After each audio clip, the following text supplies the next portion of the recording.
entertaining, cool. You're listening to LA Talk Radio.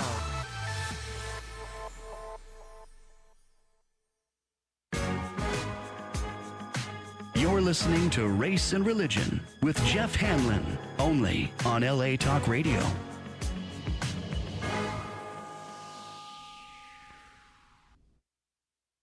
Well, good morning, good afternoon, good evening, whatever time this should find you. Welcome to the show of Race Relations and Race and Religion, I should say. My name is Jeff Hanlon. I'm coming at you from Los Angeles, California on LA Talk Radio. Today is April 22nd, 2019 in the San Fernando Valley. And I got to tell you, today is a good day. Today is a very good day. I can't stress how good of a day today is, because today we have a voice at the table. This is my first broadcast, so if my brain goes into a vapor lock, just forgive me and I'll hopefully snap right out of it. But I wanted to start off before I pose a question to you and say that this is by no means self-promoting. This is coming at you from a place of humbleness, a place of concern. I think that everyone in America has at this point with regards to our racial relations and our religious conflicts that are going on across the world. We just had an incident in Sri Lanka, and hopefully we can start a conversation. But I think that by having a voice to start the conversation that has not been around is key. There's been many talk about having a conversation, and there's no one there to have the conversation with, which can be very frustrating. So having a voice, but a voice of reason, a voice of logic, of compassion, of understanding, a pragmatic voice, a voice of inclusion, and a voice of concern, a voice seeking other voices to help bridge the racial and religious divide that dwells in our communities and in our country. So let me pose a question. And I'm going to have to, normally I go off script and I just kind of ramble. But again, being that this is the first broadcast, I have to make some notes, look down periodically, so I apologize for that. But let me pose a question to you, and I think I know what the answer is. But do you wish that the race relations and religious relations were at a better place than they are today in our country? And if so, how do we get there? Let me give you an example or a vision. But there's a man, he's standing on a stage in a theater. And I love the theater. I used to do community theater. I used to do equity waiver theater. I love the smell of a theater.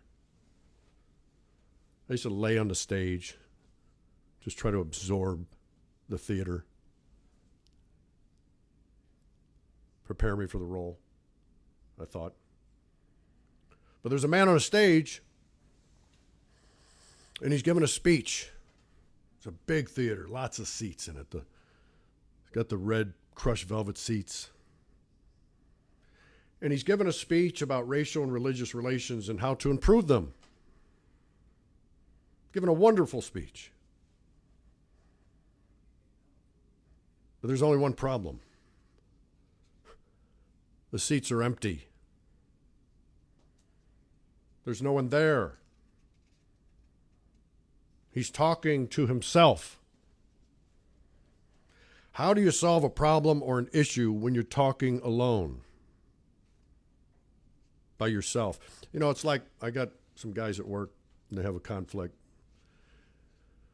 they tell me about it. They're having with each other. So I bring them in, sit them down. I said, okay, you got 5 minutes, you got 5 minutes, and then I'll jump in. I'll say, go ahead. You go first. They don't want to say anything. They don't want to talk. They don't want to have that conversation. And I'm like, how are you going to solve this issue? You want me to solve it for you? Okay, Bill, you go outside. John, what I'm going to do with you is I'm going to get your complaint about Bill, and then I'm going to ask you to leave, and I'm going to bring Bill in. I'm going to tell Bill what the problem was, and then he's going to tell me what the problem was, and then I'm going to go back to John and tell him what your problem was. It's ridiculous.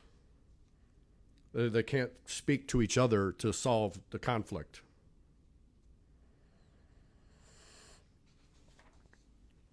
We're only concerned with our own point of view, our own issues, our own people. We're blinded by other people.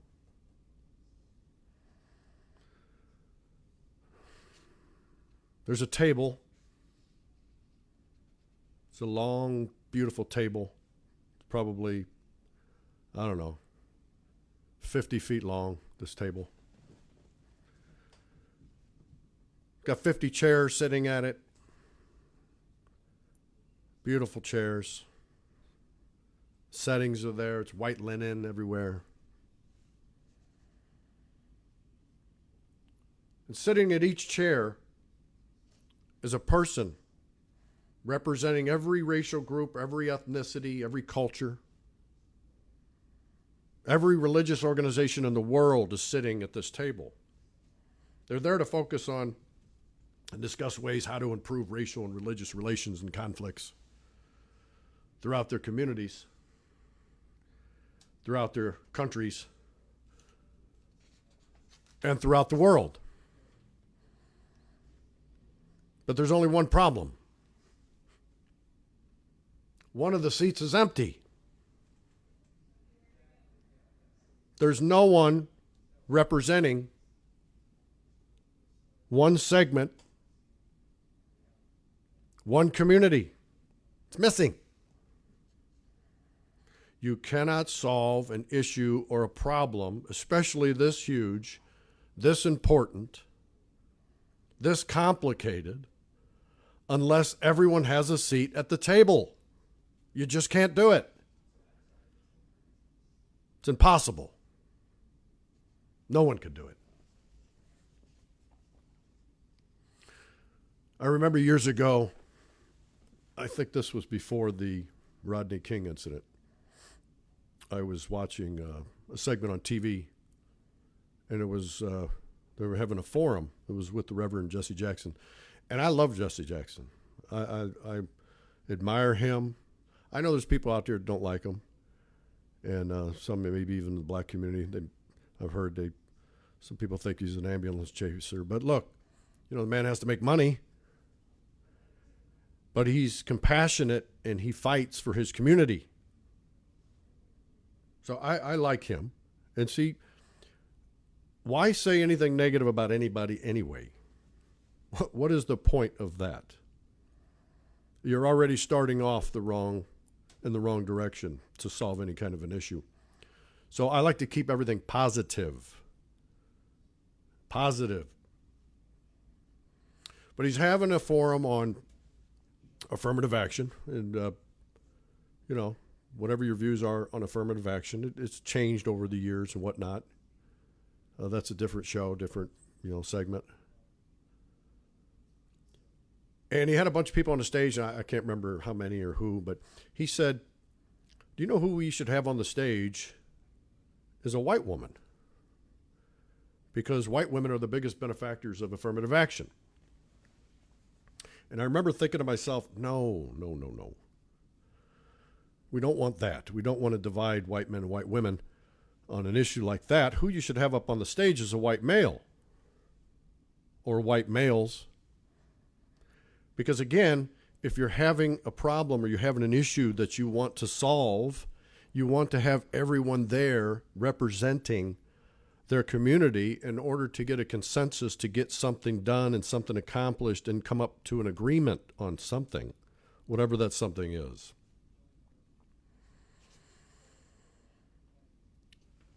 So, very, very important that everybody is represented. But who are you going to put on the stage? Politician? A politician wants votes. He's going to say whatever he wants to say or whatever the audience wants him to say so he can get those votes. So, no. A member of the clergy? I would hope, I would think, I would love to see the members of the clergy get involved in these types of issues. I would love to see the Pope hold a forum with all the different religions of the world and sit around a table and try to work out religious issues and conflicts so that it filters back down to the people in order to help solve some of these issues. Who else can you put on the stage? A celebrity? Come on. Nothing against celebrities. So that's the trick. That's the key. I remember 1992, around April, this month, 1992, my son was 2 years old. It was during the Rodney King incident. And it was during the uprising.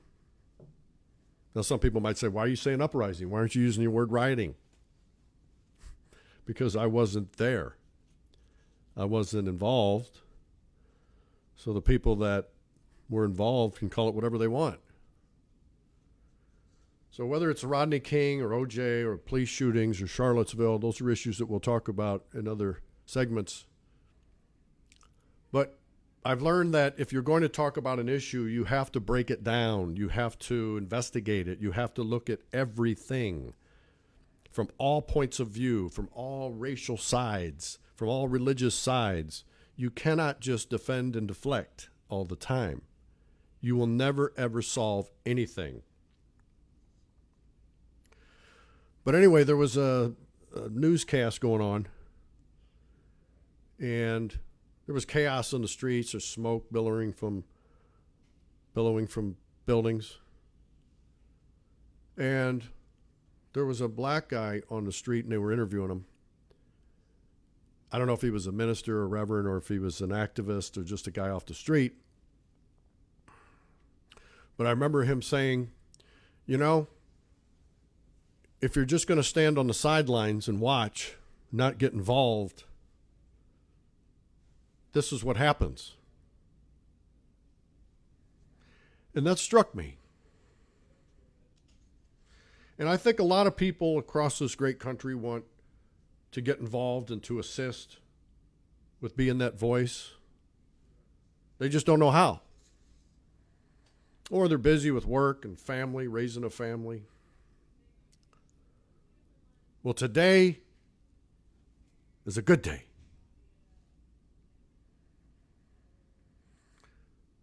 I'm not somebody who takes stock in polls or statistics, really. Charts, graphs, pies, all that stuff. But I would like to say something that's very, very important out there, and I hope that this is the sentence or this is the piece out of this less than an hour that I have that really comes through more than anything else.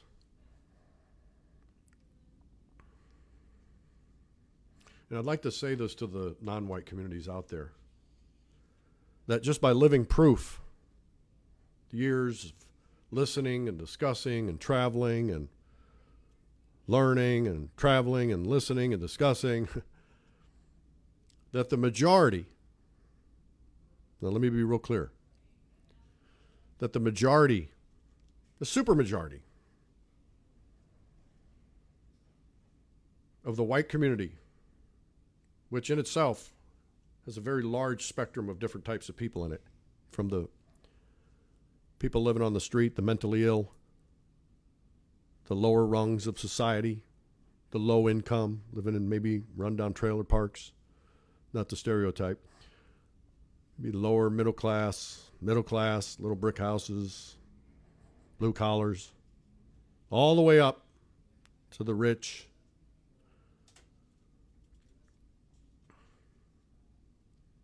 But the supermajority of the white community do not have hate in our hearts. It's just not there. I don't know about some other guy somewhere. I don't know about some other time. That's what I want the non-white community to understand and to believe. It's going to be hard to believe based on all the things that we hear and see. We do not have hate in our hearts. We're not racist. We're not bigots. We're not prejudiced.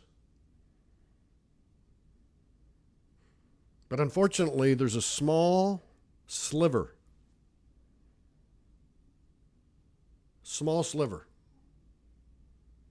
in our community out there that's tarnishing our community and giving the non-white communities a negative and false perception of the white population. I believe, like everybody else, that we are loving, compassionate, tolerant, confident, understanding, and hold a strong desire to end the racial as well as the religious conflicts and misunderstandings of each other that reside in our communities and in our country. That is what I want to get across on this particular broadcast.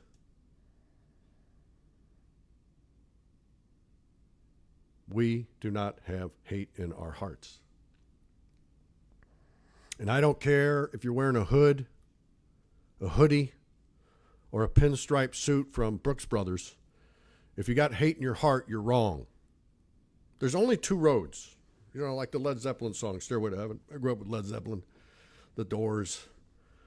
But I also grew up with, like, Hank Williams Jr., Willie Nelson. I love it all. I love all music. Embrace it all.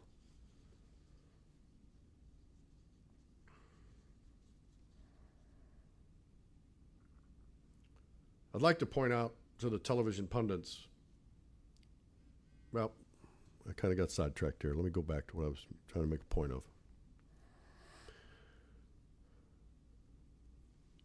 There's only two roads, my friends. You either go down the right road or you go down the wrong road. There's no other road. And like the song says, there's still time to change the road that you're on. If you're on the wrong road, then get off the wrong road and get back on the right road. So that sliver that's out there, there's time for you to take that hate out of your heart. And we'll talk about that later. Maybe not in this segment. I'd like to point out also to the television pundits who sometimes see and report all of the negative stories about race and religion and intolerance that there's so much daily. Here's another one. Listen to this. There's so much daily interaction going on between all people throughout this world and every community and every state and every country. There's so much positivity going on daily.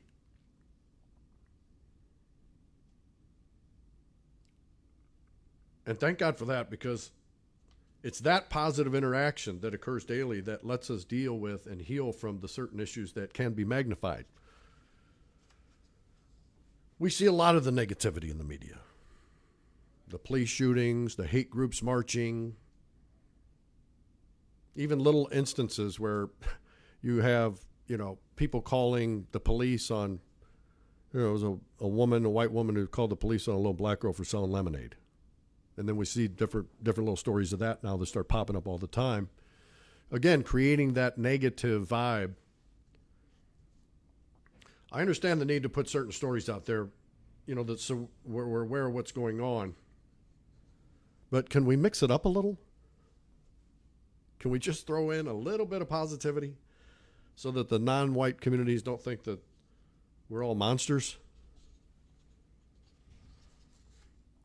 I mean, the talk of the town is that one community is in denial that there's even a problem out there.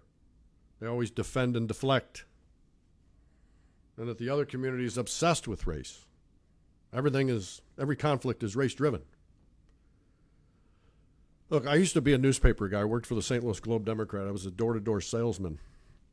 And I got to tell you, from 14, 15, and 16 years old, that was the schooling of a lifetime, because we went into the poorest neighborhoods in the inner cities and in the rural communities of Illinois and Missouri, knocking on doors every day after school and on Saturdays, the poorest neighborhoods, because we called it the cream. At that particular time, they didn't pay at the door. We were trying to win a trip to Florida. We had a little speech. We'd give them a free paper, and we'd talk to them. And I was invited into their homes at 14, 15, and 16 years old. Invited into their homes, and they'd never seen a white person in their house, and I'd never been in a black house. And it was amazing, the interaction. I'd go in the living room there, the mother would invite me in, and the husband was there on the couch, and the teenage son, and the daughter, and the older daughter, and they were looking at me, and I'm looking at them, and we're all smiling and getting along, and yeah, it was a schooling. Or the poorest of the poor whites in the trailer parks, and I'd go in there and just see a different culture. It was different from my middle-class upbringing in my brick house. Did that for years. Worked in Kinloch, Missouri. I grew up in Ferguson, Missouri, where the Michael Brown shooting occurred. I grew up in Florissant, Missouri, Berkeley, Missouri, Kinloch, all of them. Well, I didn't grow up in Kinloch. I worked in Kinloch. Maxine Waters, shockingly, unbelievably, I couldn't believe it when I saw it, is from Kinloch, Missouri. I'd love to run into her one day and let her know that I used to work in Kinloch, Missouri. I love Maxine Waters. I know some people again. But, you have to have a fighter for your community. No, I'm not going to agree with everything she says or anything that anybody says. I don't agree with what my wife says a lot of times, or my mother. That's not the point. You don't latch on to things that you disagree with. You just latch on, and you embrace it, and you discuss your differences. You see that? I see this. Okay, no problem. So I used to be a newspaper guy, so I know that selling news is what it's all about. Chaos and disorder sells. Love, peace, and harmony do not sell anything. But again, I want to put it out there. Every day, both white, black, Asian, Hispanic, we get along very well with each other. We work every day together. We laugh with each other. We go to school together. We shop together. We go to sporting events together. We go to the house of worship together. We eat at restaurants together. And guess what? We even make love with each other. How you like that? Every day, I got friends, coworkers. I see it. I see the connections. It's almost like the religious connections, the Judaism, Christianity, Islam. It's all connected. It's all connected. You can't unconnect them. People try. They try. They try by bombs and shootings and separations and fences and things. But you can't unconnect them because we're all connected. We set ourselves up for failure by putting these roadblocks in front of us. But you don't hear a lot of that on the news because it doesn't sell.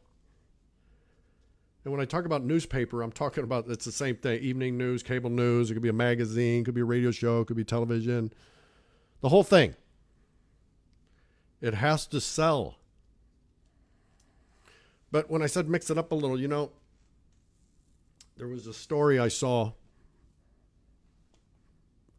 heart-wrenching story. It was a black man and a white man.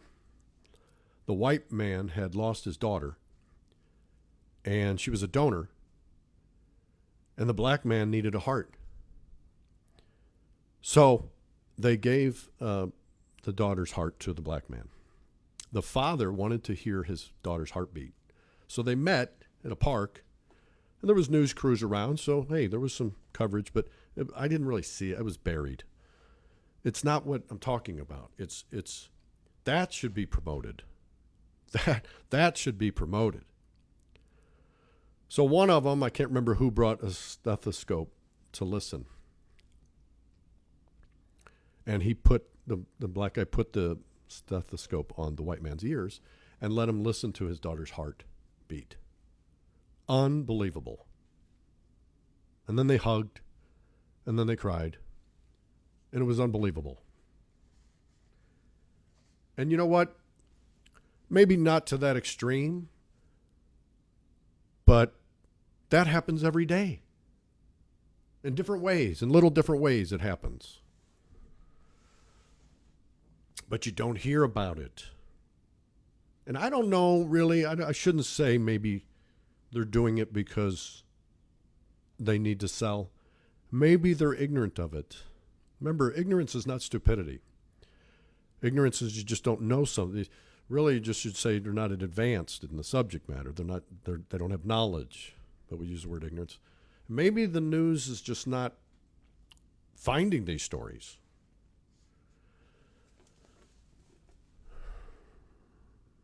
There was a story I saw, and it's funny because, you know, if you get a bunch of guys in a room and let's say 5 black guys, 5 white guys, and you're watching a boxing match between a white guy and a black guy boxing, you know what's going to happen. Black guys are going to vote for the black guy, and the white guys are going to vote for the white guy. So, you know, hopefully they're men enough to admit it, and then they can all just start bantering, oh, we're going to kick your butt, blah, no, you watch what happens. And that's okay, because as long as you admit it, as long as you laugh about it, and it's not that serious, because really when you're looking at the TV, you know, that person represents you. It represents your race. And so, again, if you can make light of it and whoever loses, you lose like a man, you shake hands, you know, you got us on this one, it's okay. And so perception comes into play. There was a story of, I don't know if she was a grandmother, she was a older white woman, and I think it was her daughter or granddaughter, one of the two. And they had a restaurant, and a black guy with either his girlfriend, I think it was, they went in to buy something. I don't want to get this wrong, but so I'm kind of guessing some of this. They ordered some French fries or something. The French fries weren't well done, or they were cold, or something of that nature. And there was a little argument, and so they beat them up. They beat up the older white woman and the daughter. Now, if you stop the tape there, you know, that's going to draw anger from anybody watching it. And if it was the other way around, it would draw anger as well. But it didn't stop there. They ran off. And into the frame comes these two, let me say, full-figured. They were large black women.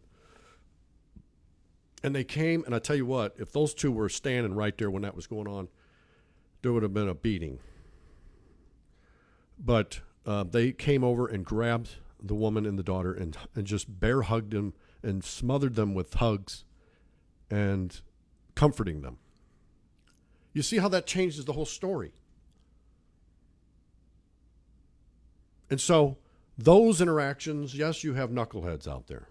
Yes, you have bad, you have evil, but you also have comfort. You have that interaction between the races on a daily basis that you just don't see and you just don't hear about. You see videos on YouTube and all these videos, they're all like street fights or all this violence. Very rarely are you going to get a positive, heartwarming story. When we talk about hate groups, which is another issue we'll talk about later in different segments, but I got to tell you, the white community is very damaged, very concerned about the ramifications of such groups.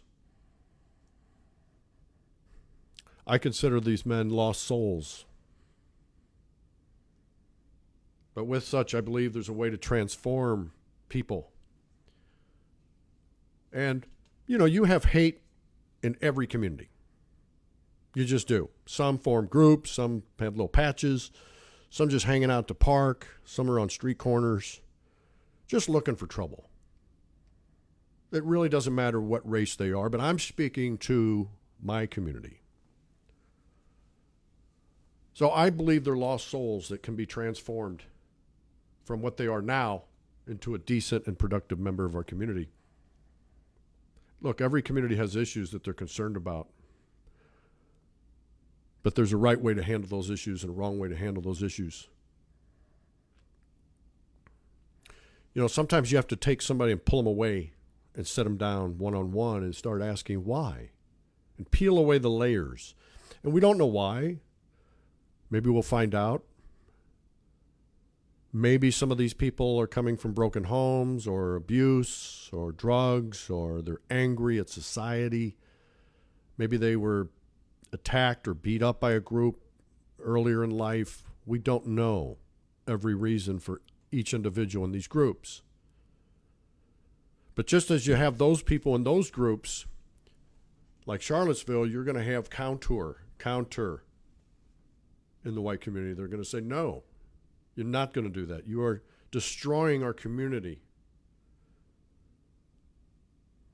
The young kid, the white kid that's walking home from school or from the park or from the mall and gets beat up because of skin color. You know, you could throw the chicken and the egg scenario out there, but it surely doesn't help when they constantly see negativity coming from our community. And so again, I'm hoping that to start a conversation and get people involved, and people will see that there's more to us out there than the negative and the hate, because they are a minority in our community. There's a lot of work that needs to be done. We're also seeing a lot of issues, a lot of rift in the religious communities, which again affects everyone. We just had the issue in Sri Lanka, like I mentioned. There's so much mistrust and misinformation religiously. It needs to be addressed. It's going to take a lot of effort. But I think with a lot of effort and a lot of positive information, the divide can be weakened. Should never be anything wrong or negative with any person wanting to believe in whatever religion they so desire. And no person should be ridiculed or attacked for whatever religion or faith they hold. See, when you're confident, it means you're strong. When you're a confident, strong, intelligent man, you don't think like that because you're confident. Oh, you're from, you believe in that God, do you? Oh, that's nice. Very good. I believe in this God. But good for you. God bless you. God bless you. Hey, have a good day. How hard is that? I mean, a person of, I could just say a Jewish person, a Christian person, a Hindu, whatever, should be able to walk down the streets of Iran or Syria or whatever with whatever symbol they have around their neck and not be attacked. And the same goes for a member of Islam, let's say. A Muslim should be able to walk down the streets of Main Street, America, in Missouri, where I'm from, in a small town wearing a turban. Well, those are Hindus. And not get attacked.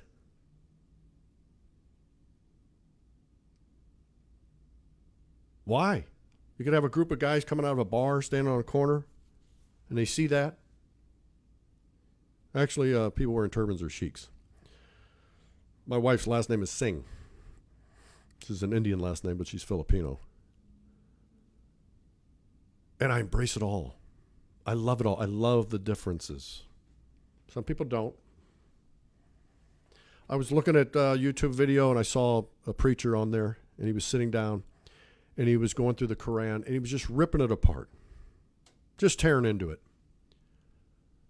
Not literally ripping it apart, but just taking passages out of it and just talking negatively of it. And I thought, why are you doing that? What is the reason behind it? It's not necessary. It's just not necessary.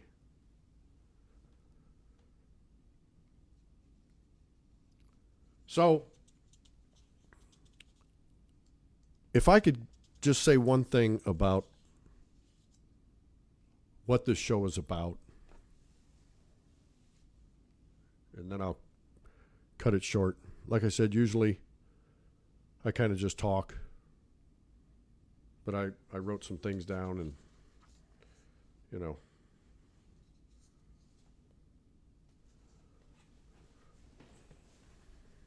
I, like many other Americans, are very upset with the state of race relations and religious relations in our communities.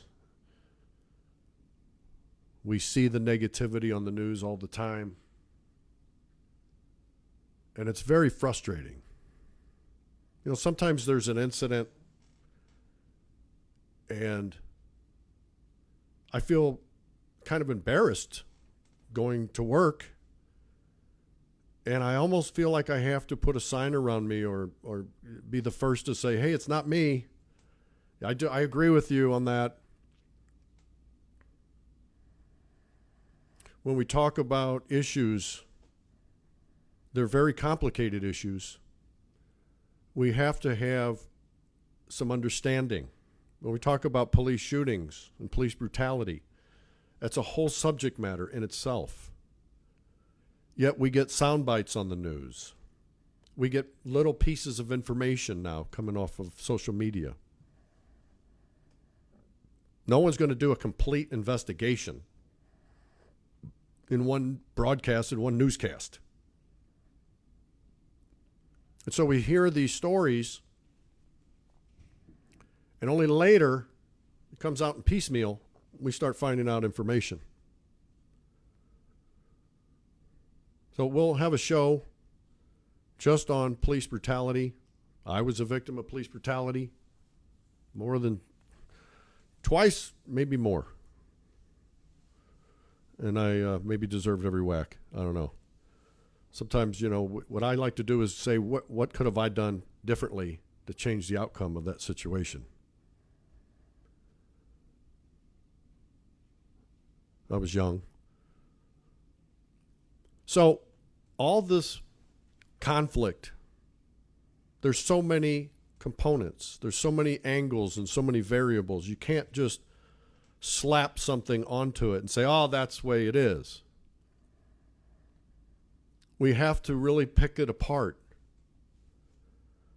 You know, there's a kind of a mentality out there. I like to say people take the position of, I don't know you and I don't owe you. Whatever happened before has nothing to do with me. That could be a legitimate statement. But on the flip side, I would hope that people are understanding of a lot of different pieces, because you have a lot of things coming into play, whether it's history, environmental, financial circumstances. If we just talk about disparities or injustice, those are big words. You got a lot of topics in there. Are we talking about employment? Are we talking about judicial? Are we talking about housing, employment? So you'd have to take each one of those and look at that and break it down and tear it apart. So it's very complicated, but it can be done.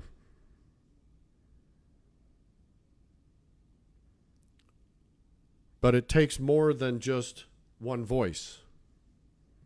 So when I say today is a good day, I feel it's a good day just for me because I get an opportunity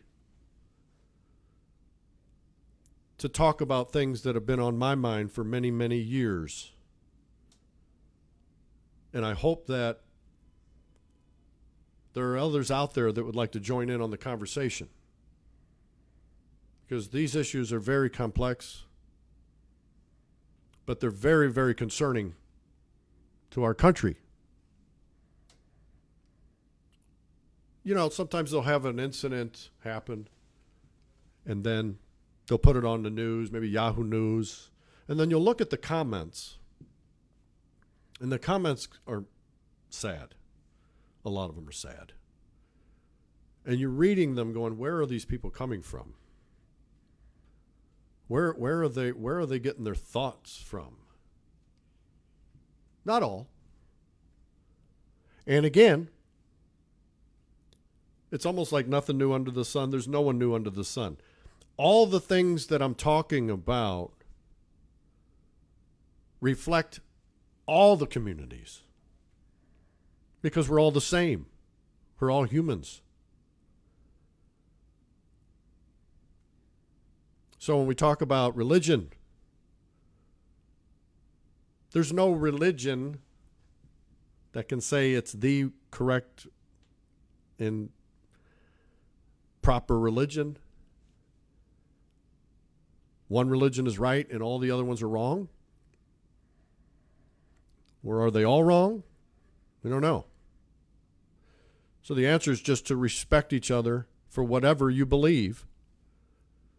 I mean, you're a Buddhist, you're a Hindu, you're Jewish, you're Christian, you're Muslim.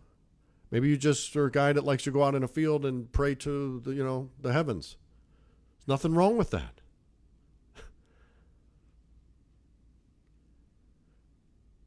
So that's a little bit about what the show's about. And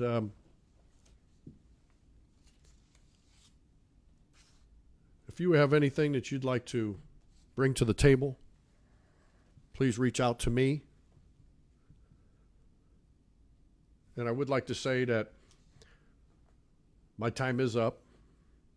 I do hope you come along for the ride every Monday at noon on LA Talk Radio, because we need all the help we can get in tackling these conflicts and concerns with regards to race and religion. I do not pretend for a minute to be an expert with any of these issues. I would just like to be part of the overall conversation. I hope you'll join me. This is the show of race and religion. Until we talk again, may God hold you in his arms and give you comfort and joy throughout all of your days. From LA Talk Radio, I'm Jeff Hanlon, and goodbye. You're listening to Race and Religion with Jeff Hanlon, only on LA Talk Radio.